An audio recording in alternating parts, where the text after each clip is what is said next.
manipulation techniques of mass emotional and mind control manipulation is all about, accessing us through the reptilian brain. Okay, thanks. That clears up quite a bit about this subject, because it's such a far out, mysterious subject, you know. Many people have many questions about it. Yeah, but on Saturday I'm going to be presenting it in A equals B equals C equals D way that people can see how the dots connect. Okay. Beautiful. I'm looking forward to it. Try to make a selection out of the rest of the questions that I have. Different subject, the New Age movement. You have been inspiring, obviously, the New Age movement. They have been inspiring you, maybe. How do you see this? How do you see this interference or this interaction? Well, you know, what is this New Age movement? Well, I'll tell you what I feel. I've been saying this for a very long time. If you can give what you believe a name, you're in a prison. If I say, what are you, and you can tell me, I'm a Buddhist, I'm a New Age, or a New Ager or whatever, I'm a Christian, you're in a prison. Because we are consciousness. All that is, has been, and ever will be. It's what I call the force with no name. We just are. And once you call yourself something, you connect yourself to a set of rules, regulations, and limitations. So the very fact it's called the New Age movement, or I'm a New Ager, or I'm New Age, means that you're in a prison. And I call the New Age the last cul-de-sac before the gold mine. Because these are people who've rejected conventional religion, they've rejected the version of reality that comes from mainstream science, which is idiotic, never mind, you know, limited. Mm-hmm. And they realize that everything's a vibration, and you know, we are consciousness and not, we are awareness, and this physical form is merely a vehicle to experience this reality. It's not who we are and all that stuff. But they still get caught in the very things they think they're rejecting, which is dogma, which is hierarchy. You know, one of the focuses of one area of the New Age movement is something called the Great White Brotherhood. It's supposed to be some hierarchy of, you know, ascended masters and all the rest of it. It's just the same thing. They've just taken the hierarchy from one level and put a hierarchy on another level. It's still a hierarchy.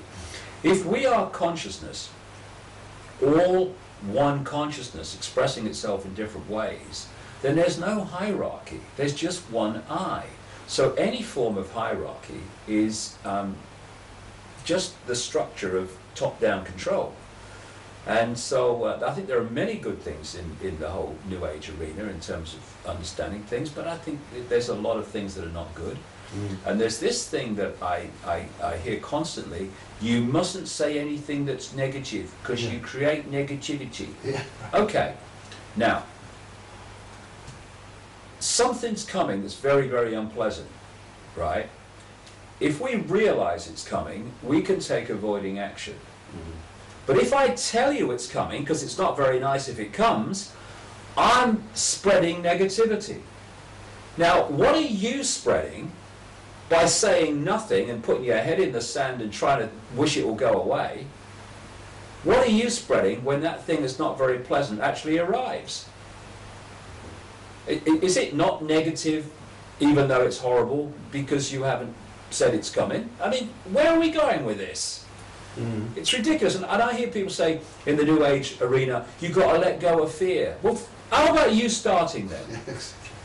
Don't tell me about, you know, it's frightening, what we're talking about in terms of this agenda, and then tell me to let go of fear. You start letting go of fear by facing it and dealing with it, rather than finding an excuse to run away from it. And that's what people do.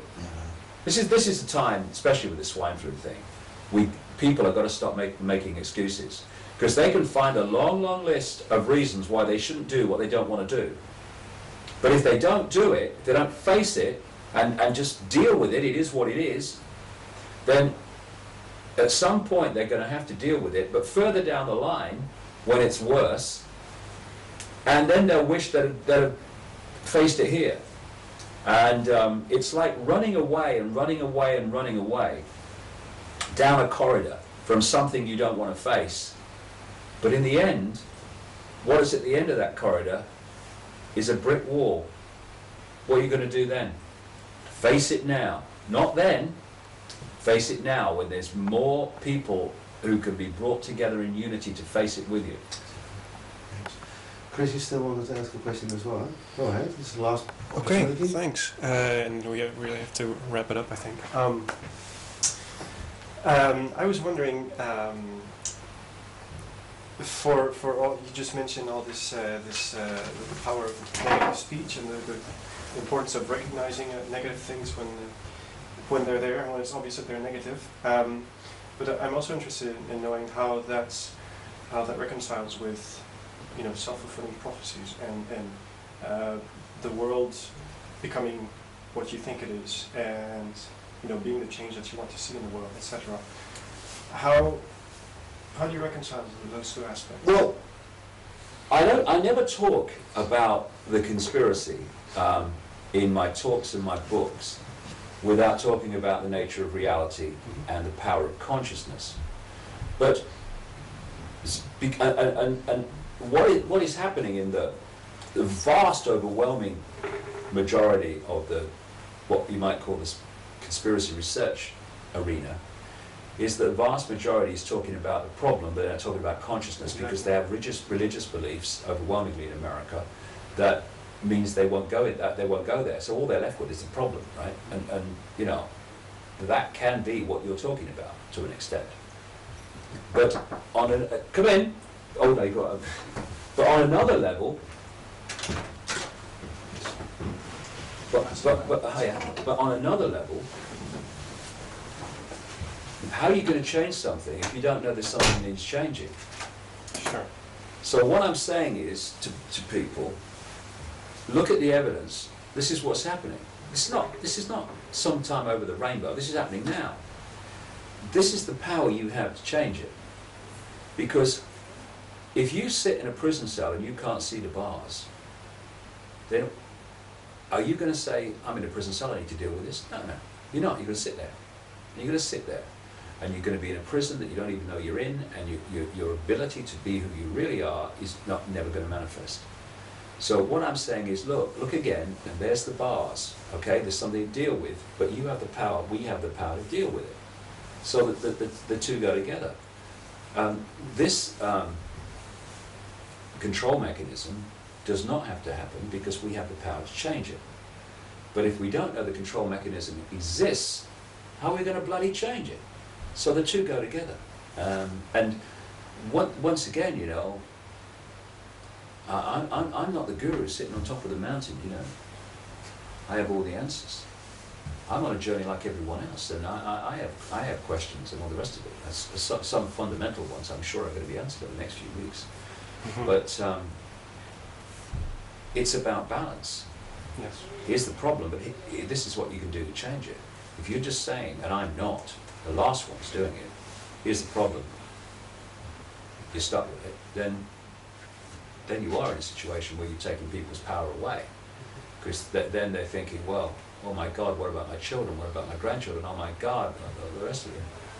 But if you can say to people, we have the power to change it, and explain how we have the power to change it, then, okay, I've got to face this, but I have the power to face it. I'm not powerless anymore.